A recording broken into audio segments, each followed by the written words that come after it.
Chaque lundi, nous commentons, nous analysons, nous décryptons la vie économique et politique américaine dans ce quart d'heure américain hebdomadaire avec notre correspondant américain, Pierre-Yves Dugas en visio avec nous. Bonsoir Pierre-Yves.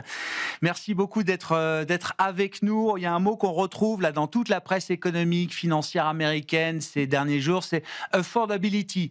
La question, alors c'est un peu différent de la question du pouvoir d'achat, c'est la question de savoir si la vie est suffisamment bon marché, accessible pour le plus grand nombre d'Américains.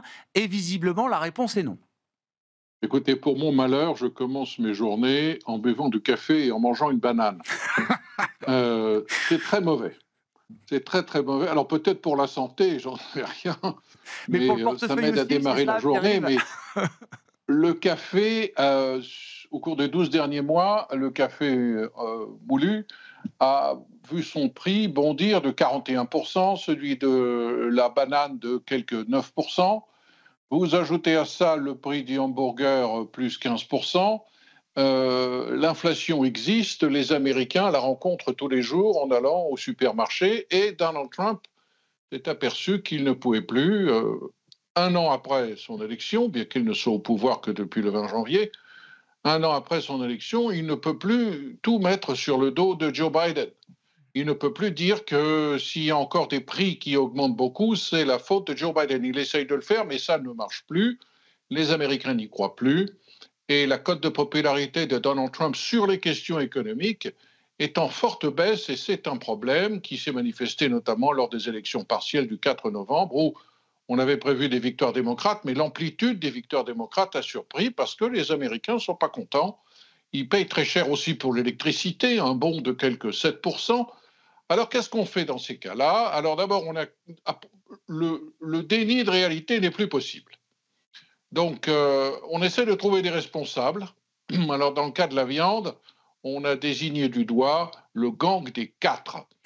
Le gang des quatre, ce sont ces quatre sociétés qui sont dans l'abattage et le conditionnement de la viande et qui contrôlent 85% de ce marché aux États-Unis, qui sont de puissantes sociétés, Tyson Foods, deux sociétés contrôlées par des intérêts brésiliens, et tout ce beau monde est accusé de pratiquer de la collusion et une enquête a été lancée contre eux pour abus de position dominante et collusion, enquête demandée par Donald Trump et qui sera menée par le département de la justice. Tout ça ne tient pas debout.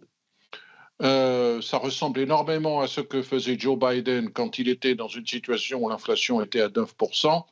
Il accusait les grands monopoles. Le prix du hamburger est élevé. Pourquoi? Parce que le cheptel américain est en baisse depuis des années en raison de difficultés financières des éleveurs, en raison de vagues de sécheresse. Et depuis quelques mois, le prix du hamburger grimpe parce qu'on a imposé des droits de douane de 50% sur les produits brésiliens, qui fait exploser le prix de la viande. On a empêché le Mexique de vendre du bœuf aux États-Unis parce qu'il y a un parasite terrible qui se manifeste à nouveau au sud du Rio Grande. Donc tout ça complique les choses. 50% de surtaxe sur les produits brésiliens, ça fait exploser le prix du café. Donc ça y est, on fait baisser les droits de douane, ce qui veut dire que l'on admet pour la première fois que les droits de douane, au moins pour certains produits qui ne poussent pas aux États-Unis, peuvent avoir une influence sur l'inflation. Le Guatemala, l'Équateur, le Brésil, le Salvador vont pratiquement voir leurs droits de douane s'effacer parce qu'ils vendent aux États-Unis des produits qui ne poussent pas aux États-Unis. Et puis on vient d'apprendre que le bœuf de Nouvelle-Zélande va pouvoir rentrer aussi maintenant pratiquement sans aucune surtaxe, de même que ce magnifique fruit que vous mangez le matin plutôt que moi la banane, vous vous êtes porté sur le kiwi, eh bien aux États-Unis, le kiwi va rentrer sans droit de douane. Et puis on a fait un geste aussi pour faire baisser le prix du bœuf en faisant baisser les droits de douane qui frappent l'Argentine, ce qui n'est pas du goût des éleveurs américains. Alors il y a d'autres idées incroyables qui sont soulevées par Donald Trump, l'idée de nous envoyer tous, à nous Américains, un chèque de 2 000 $ Eh oui. pourquoi pas un chèque de 2 000 $ qui serait un chèque, alors l'explication varie, soit un espèce de dividende des droits de douane, Ce qui pose un problème parce que si on utilise les quelques 150 ou 200 milliards de droits de douane supplémentaires de recettes fiscales qui sont perçus pour les redistribuer aux consommateurs américains, bah, ça ne sera plus là pour limiter l'augmentation du déficit budgétaire. Et le secrétaire au Trésor avait promis que ces droits de douane et ces recettes fiscales allaient permettre de réduire le déficit. Et puis, alors il y a une autre théorie, les 2000 $ vont venir, tenez-vous bien, des économies qui ont été générées dans les dépenses publiques par le travail du Ah oui. département sur l'efficience gouvernementale. Mais alors, les chiffres que l'on a pour l'instant sur ces économies ne sont pas compatibles avec l'envoi de chèques de 2000 $ à tous les Américains. Donc il va falloir être sélectif. Bon, c'est ce qu'on appelle un put budgétaire. On verra ce qu'il en est effectivement de ces chèques, si et quand est-ce qu'ils sont distribués. En attendant, je veux dire, la menace est là, enfin la menace, le risque est là, et effectivement, c'est quand même un soutien potentiel aussi à la demande de la consommation des ménages aux États-Unis, Pierre-Yves. À propos de consommation, on est dans une semaine où on va voir réapparaître certains chiffres officiels concernant l'emploi américain, alors que tout le monde a mis le nez sur différentes enquêtes privées ou données privées au cours des derniers jours et des dernières semaines. Est-ce que le marché de l'emploi américain est réellement malade aujourd'hui, Pierre-Yves?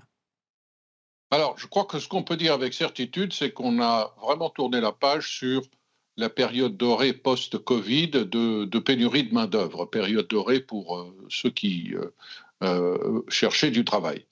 Le taux de chômage, autant qu'on puisse en juger, la dernière fois qu'on a pu le calculer, c'était au mois d'août, c'est très loin le mois d'août maintenant, était à 4,3%.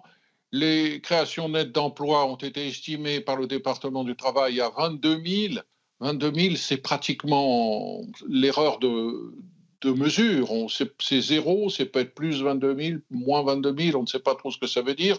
Je rappellerai quand même que la population active américaine, c'est 171 millions de personnes. Donc, 22 000, c'est vraiment des pois chiches dans le couscous, comme disait l'autre. On va avoir un chiffre de septembre qui va être difficile à lire. On n'aura pas vraiment la totalité, comme on vient de le dire avec nos invités, des chiffres d'octobre. Et ils vont être illisibles, de toute façon, parce qu'il y aura là-dedans des emplois de fonctionnaires qui vont être comptabilisés. Il y aura des emplois du secteur privé qui dépendaient directement des emplois fédéraux qui vont disparaître. Mais on sait qu'ils vont rebondir en décembre. Donc je ne sais pas dans quel brouillard, dans quelle purée de pois la Réserve fédérale pourra se décider. Imaginez ensuite qu'elle ait des chiffres sur l'inflation. Mais nous observons que les annonces de plans sociaux explosent. Mm. Elles ont explosé au mois d'octobre.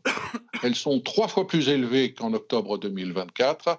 Et pour les gens qui s'intéressent à notre émission Smart Bourse, je pense que c'est d'abord un phénomène boursier intéressant. C'est une forme de communication boursière qui marche à nouveau. Mm. Il y a eu une période que nous avons connue dans les années 90 où quand les entreprises américaines annonçaient des réductions d'emplois, leurs cours s'envolaient. Puis ensuite, les choses se sont gâtées. On a retrouvé, pour certaines d'entre elles, en tout cas, Amazon, Verizon, le premier opérateur de téléphonie des États-Unis, une situation où le paradoxe joue. Quand une entreprise de premier rang annonce des réductions d'emplois, on interprète ça comme un élément de restructuration qui va préserver leurs marges. C'est possible. Quelles sont les autres explications possibles dans la multiplication de ces plans sociaux et s'agit-il du début d'un cycle? Si ce n'est pas uniquement une annonce de communication boursière, c'est un moyen de dire que pour compenser les augmentations de droits de douane et préserver les marges des entreprises, on joue sur la variable de l'emploi. C'est certainement vrai dans le secteur de la distribution où Target nous a annoncé une réduction de 8% de ses effectifs administratifs. Chez Amazon, qui est aussi un géant de la distribution, les 14 000 suppressions d'emplois en partie vont couvrir ce secteur-là. Et puis, il y a les bonnes vieilles suppressions d'emplois qui interviennent parce que le business ne va pas. Mm. C'est certainement le cas de Verizon qui perd des parts de marché. Verizon, le premier opérateur de téléphonie des États-Unis, quelques 100 000 employés qui va supprimer, si je me souviens bien, 48 000 postes. Euh, un montant considérable parce qu'on s'aperçoit que Verizon perd des clients.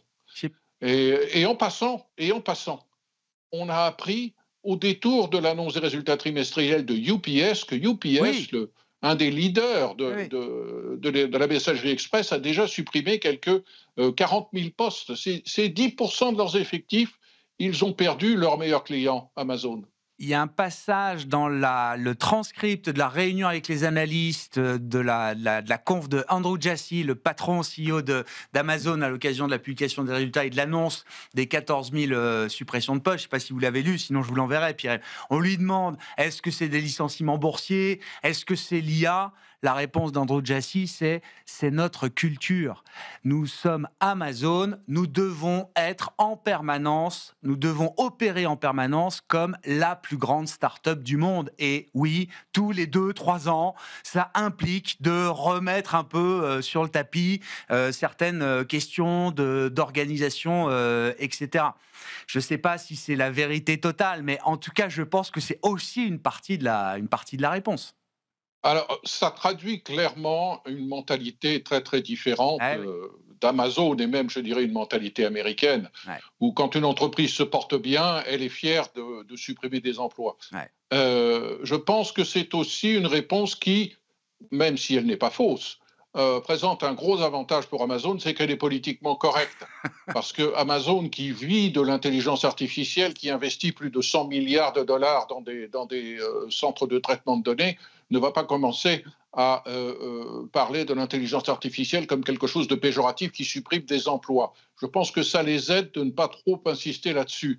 J'ai été très frappé, Pour finir, dans Pierre. le même ordre d'idées, par les commentaires de Walmart sur la question. Walmart dit: nous allons continuer notre croissance, 3-4% par an, mais nos effectifs ne vont plus augmenter. Ouais. Parce que nous allons augmenter la productivité et parce que, notamment, l'apport de la technologie et notamment l'intelligence artificielle vont nous permettre de faire plus avec le même nombre d'employés. Même discours chez JP Morgan Chase, dans un Mhm. secteur tout à fait différent.